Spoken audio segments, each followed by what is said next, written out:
Welcome to the News Hour. One of the nation's most prominent conservative activists is dead after being shot during a political rally at a Utah college campus this afternoon. In a social media post, President Donald Trump announced Charlie Kirk, the head of the conservative youth organization Turning Point USA, died after being rushed to the hospital from an outdoor event at Utah Valley University. In the post, the president praised Kirk, saying, quote, "No one understood or had the heart of the youth in the United States of America better than Charlie." In the last decade, Kirk has grown as an influential political figure online and in organizing events on college campuses for conservative causes. Elisa Desjardins has more on the shooting.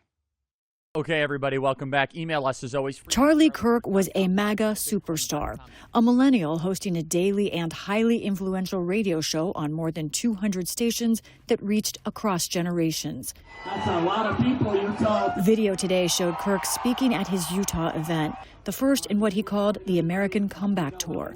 As Kirk hosted a segment where he took audience pushback, a shot echoed.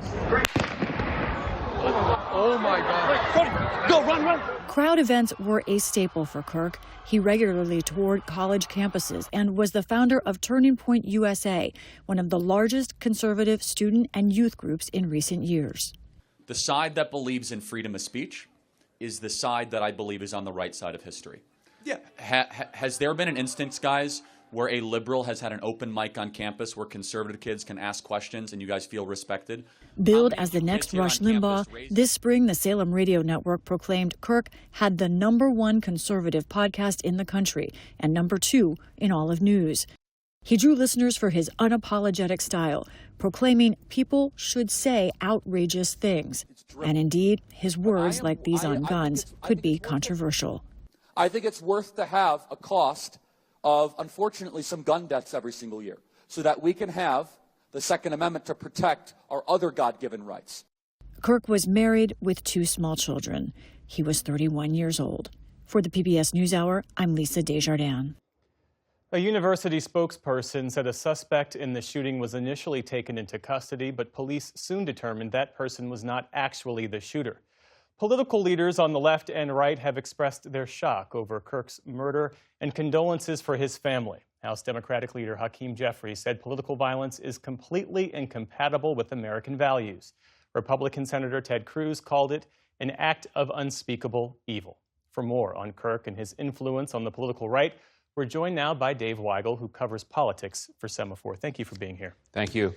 The kind of event that Charlie Kirk hosted in Utah with hundreds, potentially thousands of college students coming to listen to him, that was not at all uncommon.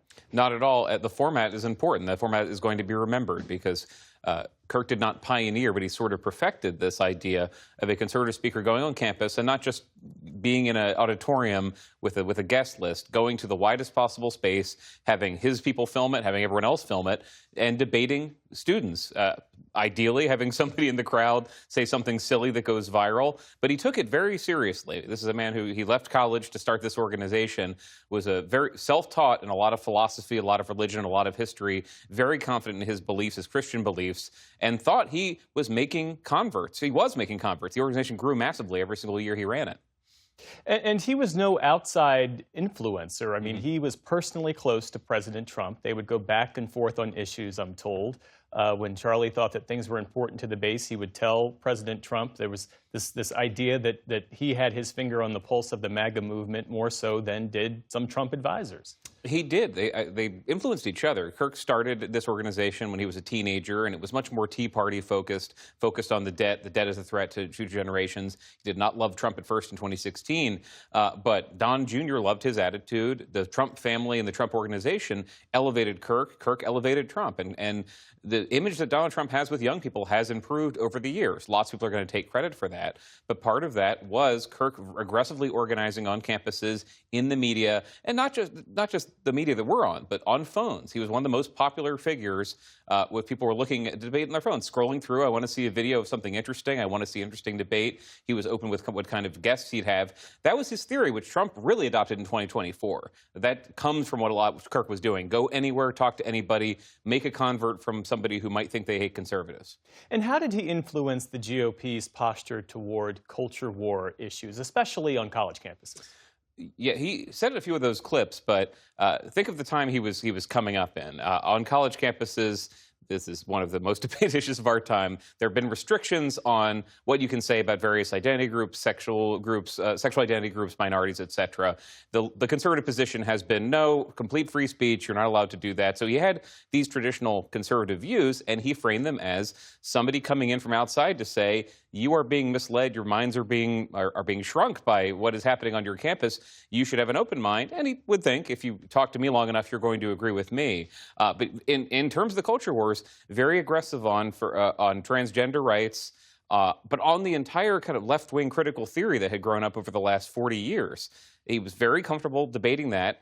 And in the last 9 months, obviously with Trump in power, winning on that. A lot of these ideas are informing how the Trump administration, and there are people in it who worked for Turning Point USA at some point in their careers, how they view the left, which is don't apologize, endless combat. There's some of Trump in there, but Trump was never as comfortable in conservatism as Kirk was.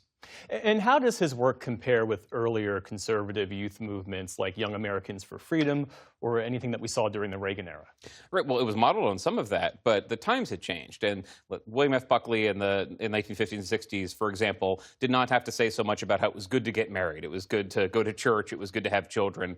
Kirk saw part of his role as combating change in the culture. And a lot of this is feminism, is things that have been very mainstream in American politics for quite a while, and saying, no, they're actually making your life worse. And he had different ways of coming at that. Some were more combative, some were more welcoming.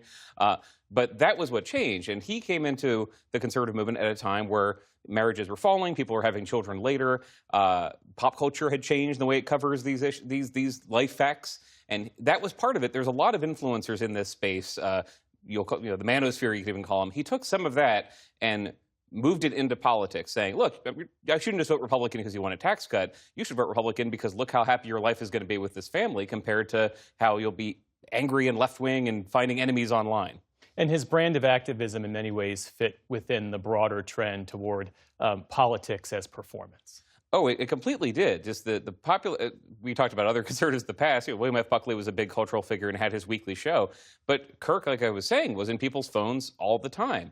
He wrote his way, talked his way into the halls of power, had the influence of the president of the United States, first time and more so this time.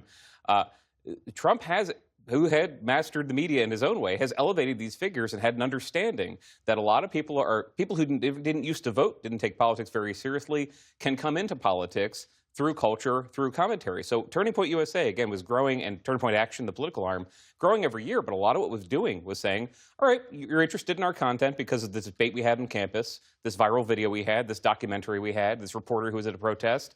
Here's how you can get involved and help Donald Trump get elected. Very successful in 2024. And I saw some of this up close, finding people who never would have cared about politics 10, 20 years ago, but they did care. They had some issue that got them interested, and Turning Point Action was getting them information on their ballots to turn out. So this is an operation. You've seen this from people in the White House already saying people will carry on his legacy. That's some of the legacy that's going to be carried on, is this combination of constant contact and attention and political action.